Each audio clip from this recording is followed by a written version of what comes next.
Is there a cheaper alternative to Resincrete? Well, maybe. So, I got this Yob Top Eco Casting Resin, and so I got it off of Amazon. This is the cheapest kind of Resincrete type eco resin that I could find on Amazon. I think it was $15. And the reason I say Resincrete type is it's kind of the same in that it's eco resin. It's 10:3 powder water ratio, pretty much the same as Resincrete.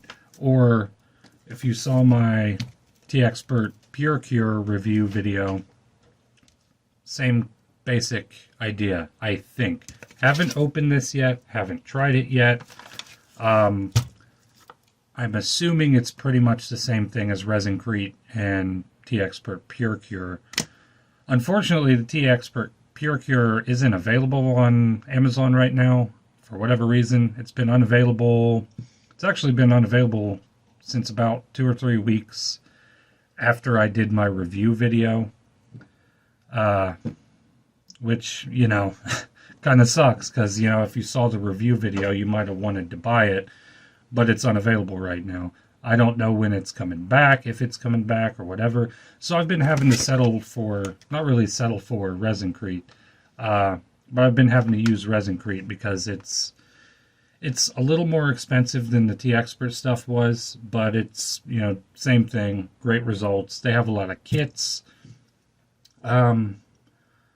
But overall, I've found that eco resin in general is just kind of on the expensive side. Typically, with the Resincrete, for 1 kilogram of the Resincrete, I think it's like $25 or something. And this Yob Top stuff it was like $15 for 1 kilogram.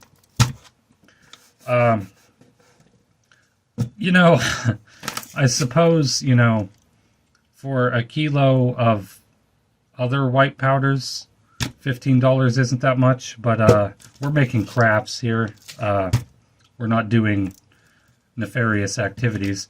So, yeah, still, yeah, I feel like $15 is kind of, especially if you compare it to plaster of Paris. Now, plaster of Paris kind of sucks, let's be real. Fragile, brittle, whatever. Easy to work with, sure, but it's really fragile. This stuff's a lot, well, this stuff's a lot stronger. We're going to see if this stuff is as strong as the Resincrete. And that's really just what I'm looking for here. Let's go ahead and open it. I would imagine this stuff is white.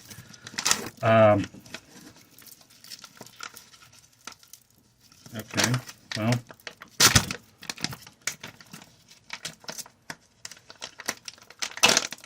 Yeah, it's white. Looks pretty much the same as Pure Cure or Resincrete. And obviously, same mix ratios. So, I'm just going to make 2 coasters out of this stuff. One will be the kind of test piece to see, I'm going to do a snap test to see how easy it is to break the coaster. And then the other one I'm just going to do, I've got this somewhere here. I've got these little bits and pieces of flakes and stuff and broken up bits of colored Resincrete from a project I did that kind of went south. And I'm just going to mix that in with the white Resincrete and pour it into this coaster, see how that turns out. Should look pretty cool. So yeah, I'm going to go ahead and mix up and go ahead and pour these 2 coasters. So I've got everything weighed out, and so I went ahead and decided, I know these each hold 60 milliliters, these coaster molds, and Resincrete, or, you know, eco resin, whatever, tends to weigh roughly 1 gram per milliliter of volume. So I mixed up 120 120 grams of powder. Sorry, I poured out 120 grams of powder. And so then I needed 36 grams of water. Now how I got that, and a good method for figuring out the amount of water you need per powder is, all you do is divide the weight, the amount of grams of your powder, divide that by 10, and then take that number and multiply it by 3. And so then you get your 10-to-3 ratio. It's actually easier than it seems. So mix some of this in with the water first.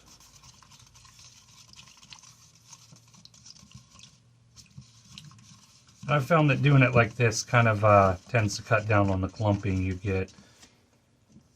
We'll pour the rest of the powder in now. Oop. And give that a good mix.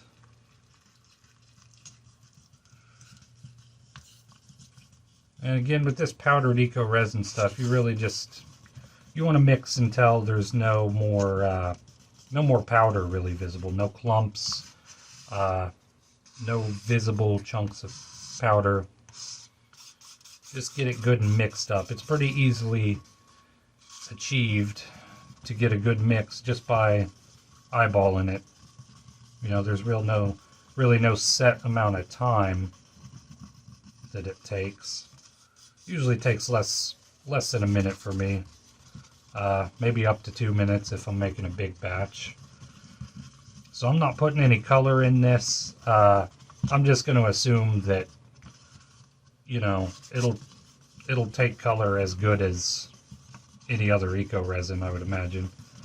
Mainly looking for strength here, because this may be the exact same formula as Resincrete, or it may be slightly different, and you know that'll affect the strength. I don't think a slightly different formula will really affect coloring. So again, not gonna really mess with coloring it.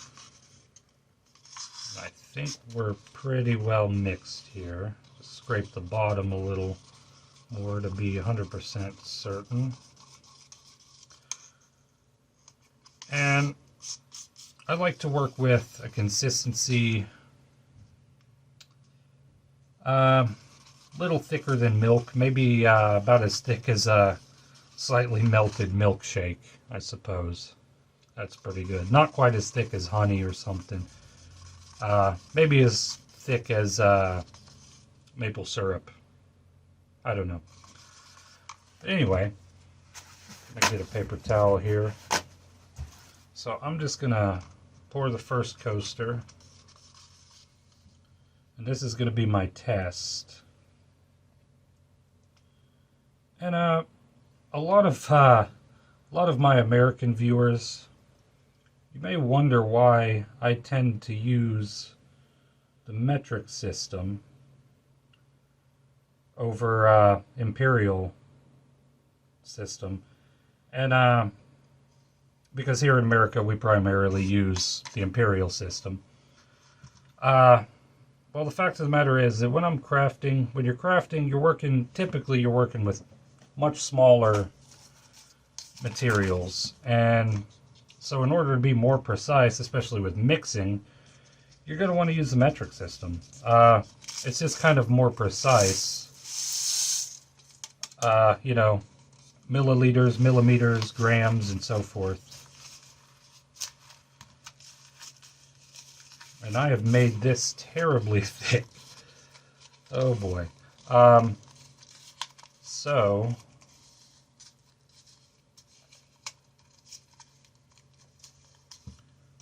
I don't know if I'm going to be able to save this. Let's get some more water in here. Yikes.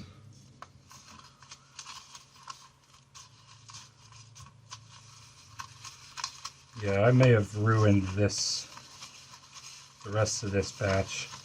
On the upside, at least we'll get to see, you know,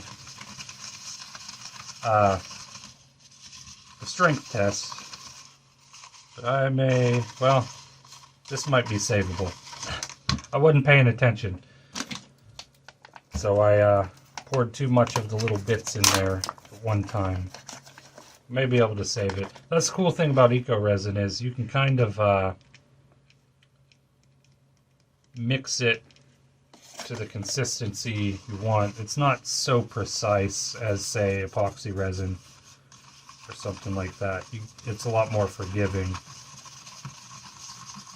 Realistically, this, even though it's really thin right now, I've thinned it out way too much with water. Realistically, this should cure. It'll just take longer. But I do want to thicken it up a bit. So we're going to end up with some excess here, which is fine. I can hurry up and find a mold, an extra mold to pour that into.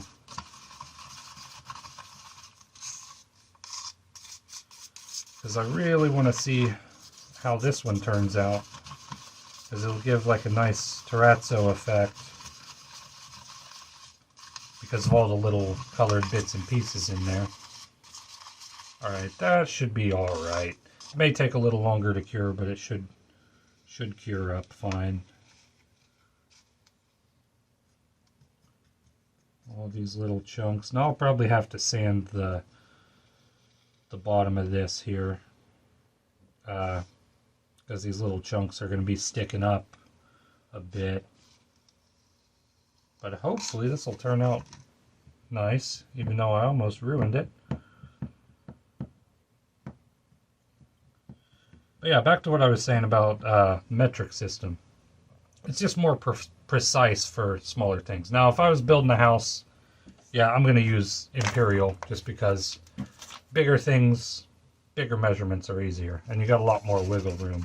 Now, you could say, well, you can use 1/16 of an inch. You can use, you know, point whatever ounces and whatever.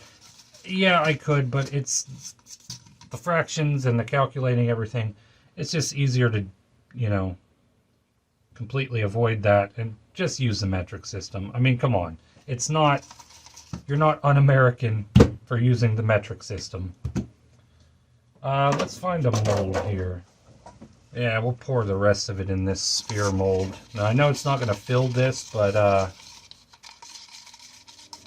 it can make like a little paperweight kind of thing. I don't know. Probably fill it about halfway. I'm not so worried about this. I just don't want to waste this. Worst come to worst, if I'm pouring a deep pour sometime in the future, I can take this big chunk and suspend it in the middle to kind of recycle this resin-crete here. Or I'm sorry, eco resin. Don't really know what to call this stuff, because J-Diction has their eco resin, or not, sorry, J-Diction has their resin-crete, and then T-Expert had their pure cure. This is just Yob Top eco casting resin.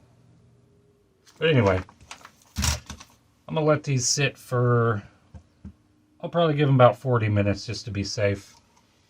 Though I will check on them after 20 minutes and then after 30. This stuff does say 20-minute demold, whereas my resin-crete here is a 30-minute demold.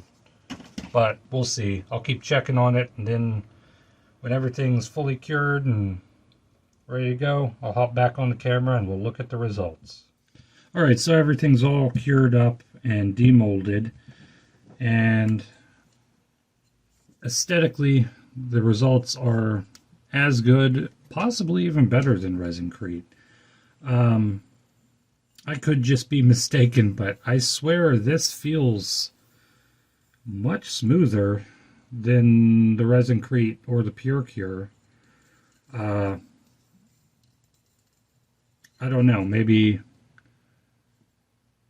my ratio was a little different this time and I found the perfect mix or whatever. I don't know, but this is really smooth. Resin-crete's pretty smooth too, but this is just silky smooth.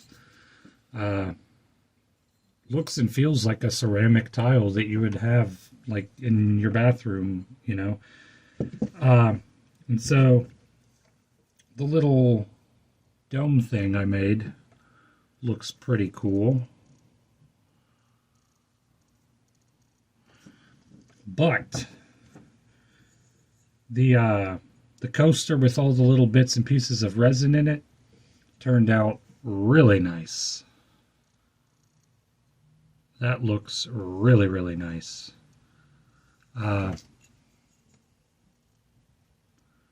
That's the back side. I will have to sand the back side because it's a little lumpy from where the little bits of colored resin stuck up. All in all, this is, I think this is my favorite coaster that I've ever made with eco resin. That turned out really nice. And a lot of the blue pigment that I used in those bits and pieces did kind of soak into the white resin-crete and tint it blue. But I think that looks fine. I mean, that kind of adds to it. You see all those little specks of color in there. I really like that. I think this is going to be my I think I'm going to seal this with something, and this is going to be my new regular coaster that I use at my desk. So now on to seeing if this is as strong as resin-crete. It certainly feels like it. Quite hard. Again, very, very smooth. So let's see how hard it is to snap it in half.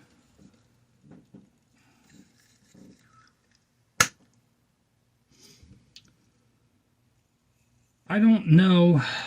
Maybe I'm just a little weak today, but that felt maybe a tad stronger than resin-crete. Now, obviously, once you break it once, the whole thing kind of gets weaker, so it gets easier to break after you've already broken it once. But that's incredibly rigid. Definitely, this stuff is absolutely, without a doubt, a totally viable option for eco resin. Kind of a no-name brand, no offense, Yob Top. I've never really seen their brand a whole lot.